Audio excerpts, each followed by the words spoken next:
You know that feeling where you watch something on YouTube or TV or whatever and you're like, okay, just gonna close my eyes for a second. I'm just gonna close my eyes for a second because they feel kind of heavy. And you open them and you're awake in like some kind of a furnace of a room, and it's 5 hours later.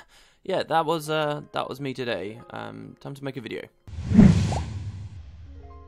Hello everybody, welcome to another episode of the Q&A. Got some cool topics for today. You guys asked a lot of really interesting questions, particularly some new ones as well, about like this Tempest warhorn news. Before we get into that though, a big topic of discussion last week was the timeline and how it seems to be out of sync. You know, during some of the Living World, Arena had this cool thing set up where Tyria time was going in line with real world time, and they even changed the length of the Tyrian year in like a retcon to make everything work. Well, where does that leave us now when Heart of Thorns supposedly begins just a few minutes after the end of Season 2, but Season 2 ended ages ago? Apparently there was actually a clarification from Angel McCoy, who does a lot of the big, like, sweeping narrative stuff for Living World, I believe it was specifically, and yeah, apparently we're actually desynced right now. Who knows how they'll fix that? My thought is maybe we're going to be looking at being desynced for, like, the story of Heart of Thorns, and then at the end of Heart of Thorns, there'll be, like, some kind of big break, and then Living World Season 3 will kind of jump us forward, but who knows. I pulled the questions for these videos, guys, from the comments of the previous one. So basically, if you've got any questions of your own as I answer these, feel free to drop them below. You have a chance to get them on the video. So the first one comes from Revenant, who says, "Hey WP, with the recent data mining on items, especially weapons for the elite specialization, and a lot of players have come to the conclusion that elementalists will be getting a warhorn instead of swords. I don't really know how to feel about it, as everyone was expecting them to get swords, but I still have my hopes up. Even if we do get warhorns, I'm personally willing to wait to see how it will work as an elite spec. What's your personal opinion on this matter?" Well, it's an interesting thought that now, because the newest information we've seen kind of suggests warhorns, that seems more likely. I do think warhorn is a pretty big contender for the Tempest now, rather than sword. Don't forget that, really, the idea of them getting swords only became well accepted after data mining anyway. It was data mining that maybe there were, like, these slashing abilities, right? And even then, I think that there was room that these could have been, like, axe attacks. So it's kind of thrown up in the air. You got to look at, as well, at the fact that the warrior, the icon for the warrior, they're holding what looks like some kind of a conjure weapon, and then so if warriors could summon conjure weapons and they were kind of elemental themed, this could have explained the previous data mining that seemed like they were Ellie sword weapons, but maybe they could have been warrior elemental conjure weapons. We just don't know at the moment. I do think warhorn seems quite likely. There's this idea, okay, that the Tempest is this character who will call the storms. And the idea is that they'll call the storms through their warhorn abilities. So yeah, it works. You've also got to look at the fact that many of us aren't expecting a weapon on the Tempest that elementalists can always use either in normal form or conjure form. And we don't have a conjure warhorn either.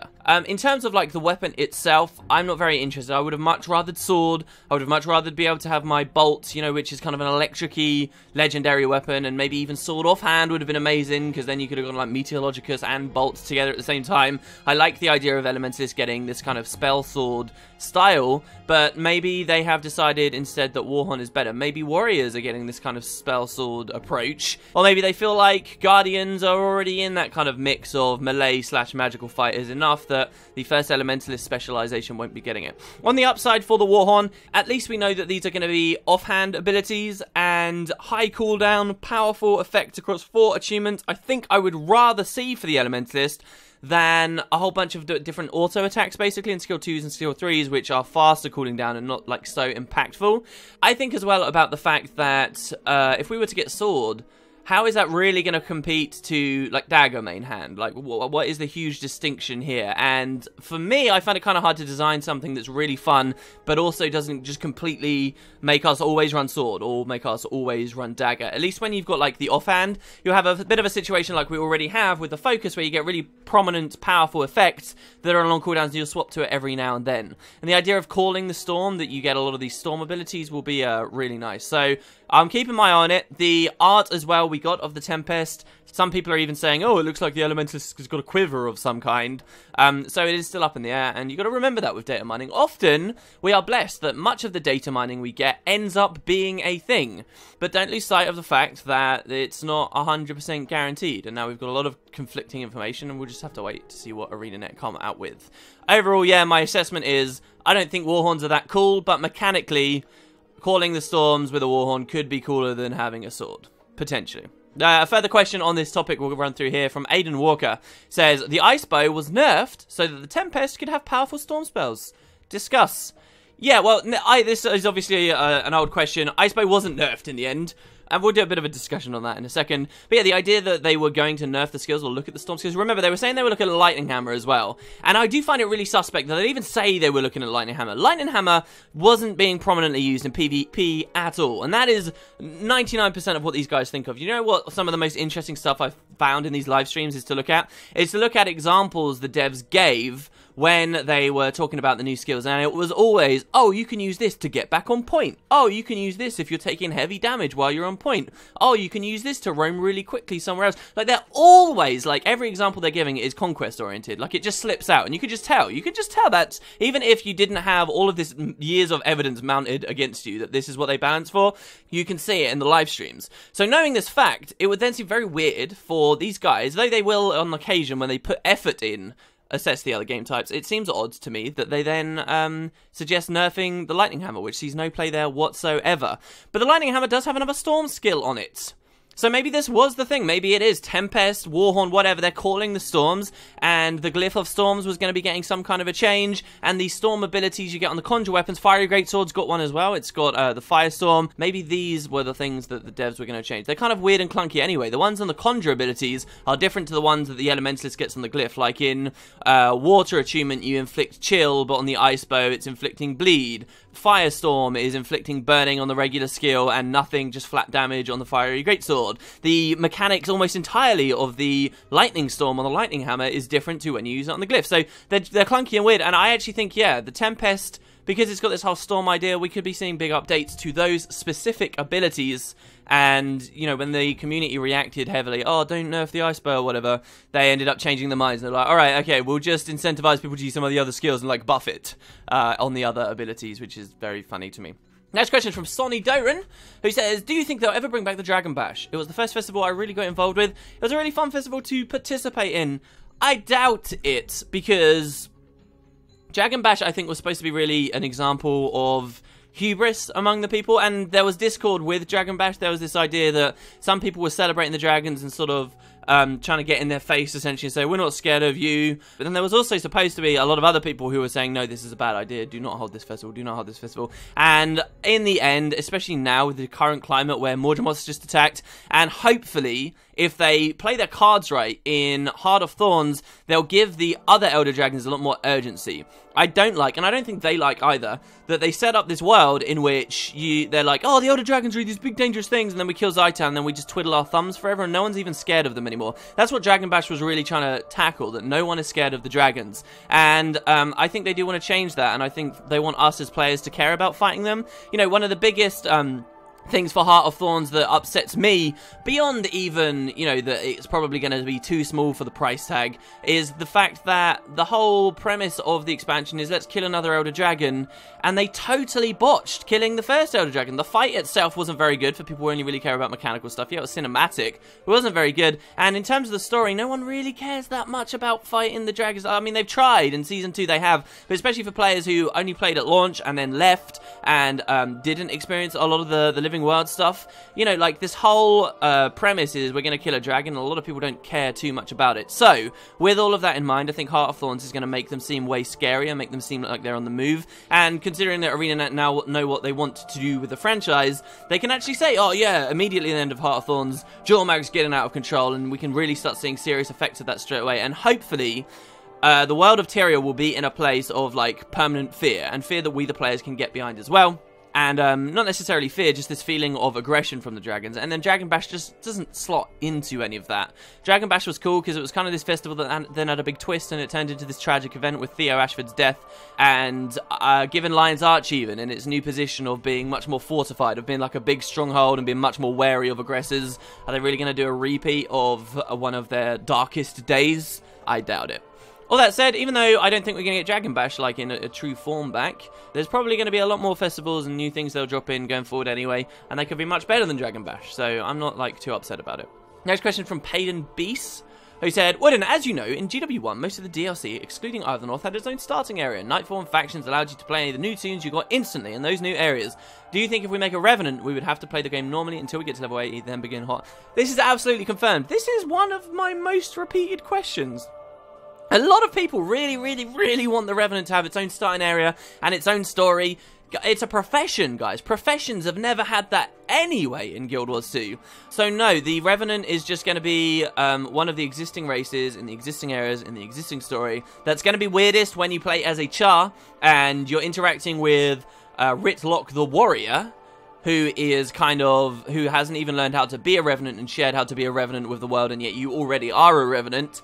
But that discrepancy is only going to exist in the mind of the player. It's not really going to be addressed by the game in any way. And yeah, you'll just get the normal stuff. The only time we're going to really expect to see new starting areas would be if we have a new race. And this even isn't guaranteed. One of their primary motivations for changing their business model entirely and going to Guild Wars 2 with microtransactions and with pure expansions instead of standalone campaigns was because they couldn't stand doing a billion tutorial like areas that got more and more bloated and difficult to understand as they tried to add new mechanics to the game.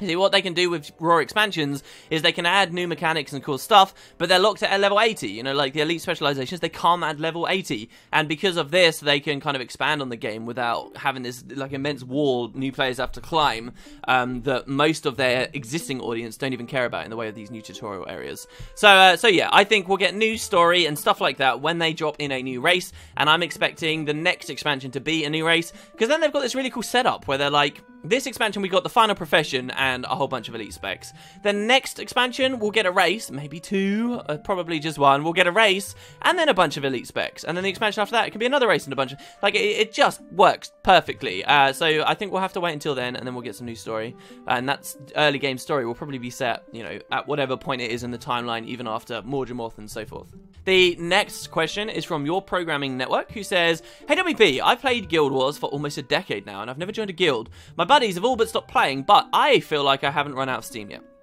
How do I go about joining a guild, and how do you have any advice on choosing which one is best for you? I really don't know where to start, and I don't want to stop playing a game I've loved for so long.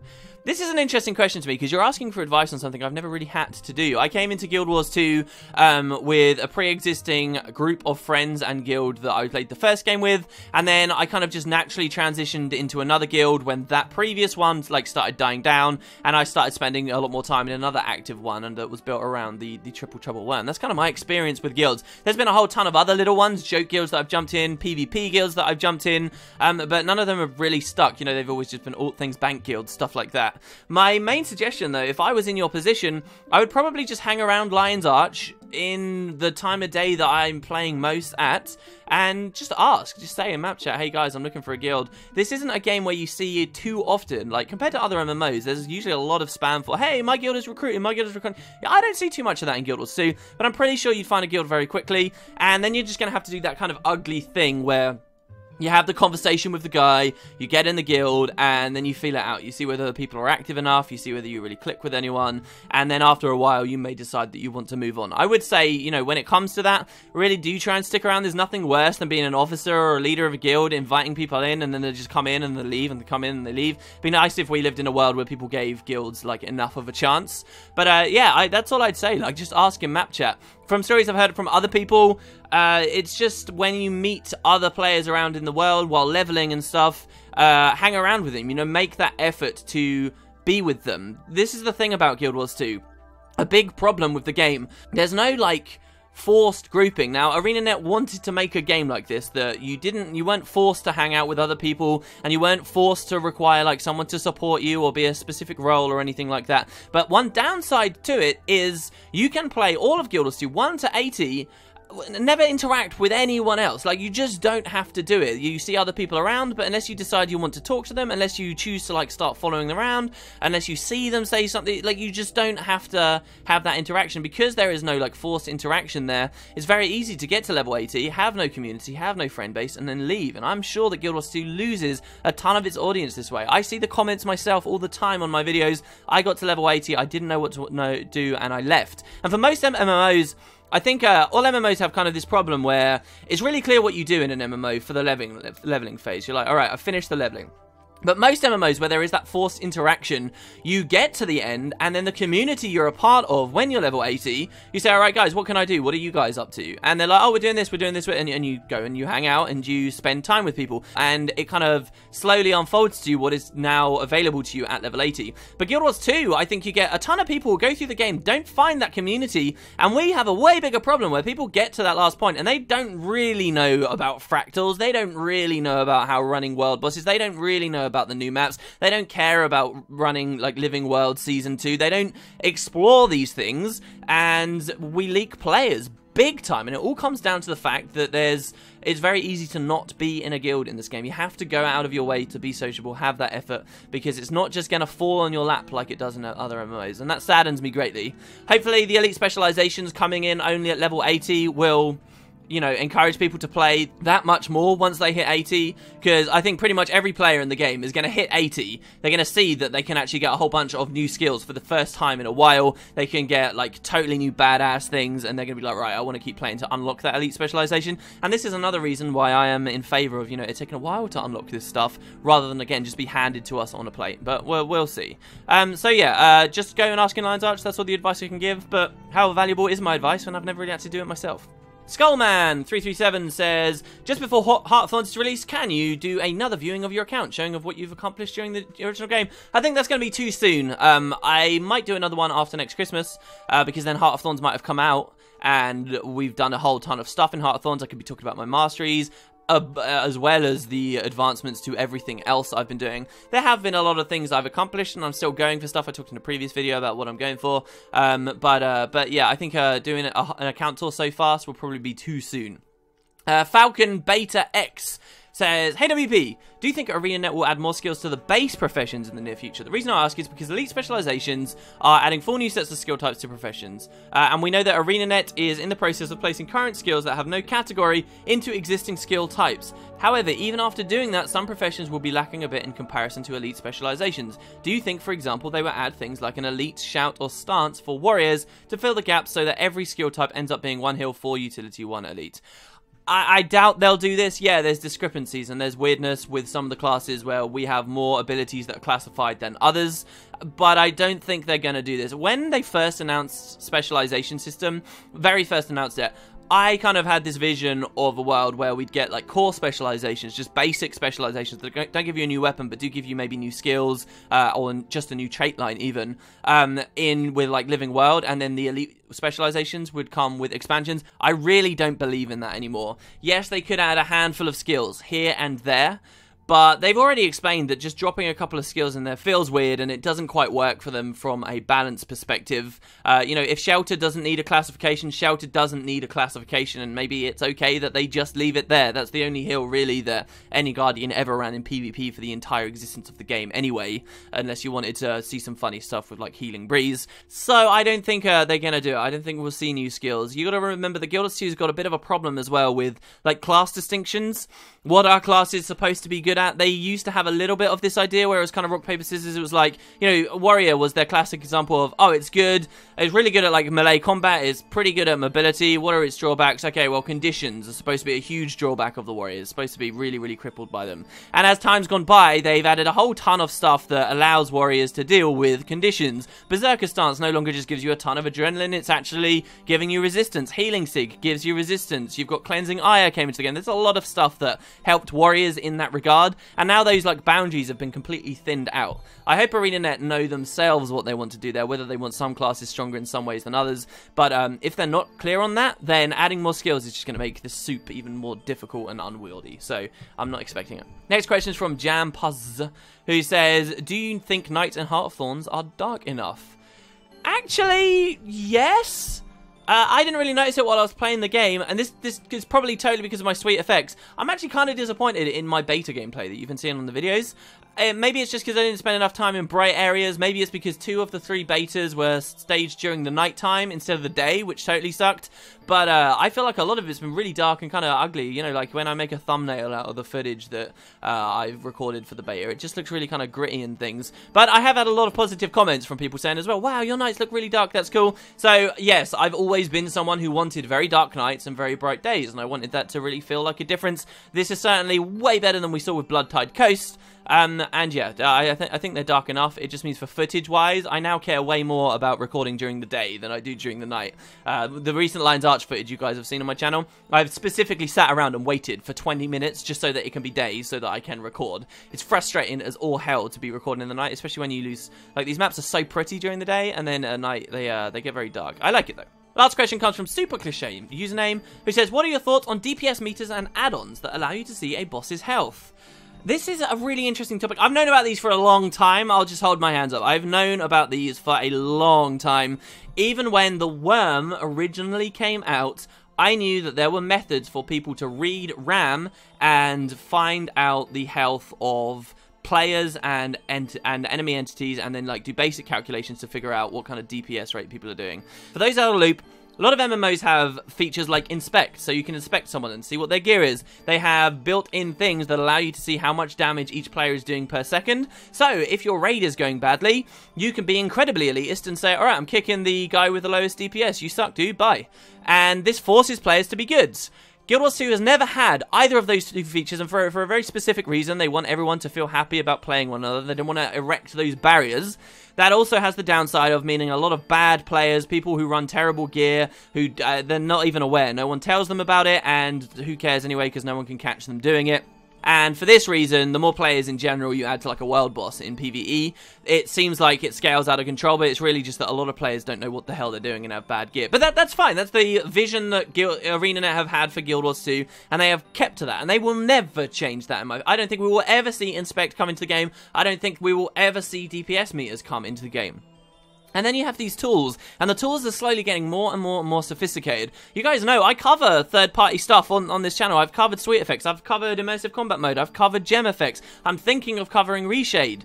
And there's this other classification. There's a few of them out there now. There's a guy on YouTube who sells his version, like it's got a ton of stuff, and you message him and you pay him like 5 gold a month and he'll actually give you this add-on. Like, there's a serious thing going on here. ArenaNet seem to not be able to detect these. Don't take my word as gospel there. You could get banned for using this. It absolutely seems like one of those things that's against the NDA. Whenever you see these things get mentioned on the forums or on Reddit, people start saying, oh, you shouldn't talk about this tool, oh, you're going to get banned, you're advertising stuff that isn't good for the game. And yet it's there, and a lot of people are using them. A lot of people are finding out exactly how much health bosses have, and it's kind of cool looking. It's kind of cool to know exactly how much health something's got. It's kind of cool to be able to numerically say, right, look, if I waypoint away, the boss just lost 10,000 health instantly because I waypointed away. I am absolutely upscaling it as a defeated player at the Vinewrath, and by waypointing away, I'm helping those guys kill it quicker. To actually have that numeric evidence right there is interesting. But can we talk about this stuff? Can I do a video feature on this stuff? Can I link people to it without making some people very, very angry? It's a crazy topic. If it gets huge and everyone just ends up using it, and ArenaNet maybe even come out with a statement and say, yeah, you know what, everyone's doing it, we can't stop you anyway, we can barely detect it. Just, it doesn't give you an advantage, so we're alright. If they ended up saying something like that, I'll cover it on the channel. But until then, it's just going to be one of those weird things I think is a little bit too hot for me to touch. Anyway, there you go, guys. That's the video for today. If you've got any questions on any of the topics or anything else, it doesn't even have to be Guild Wars related, let me know. Otherwise, I hope you have a great evening, everyone, and I'll catch you next time.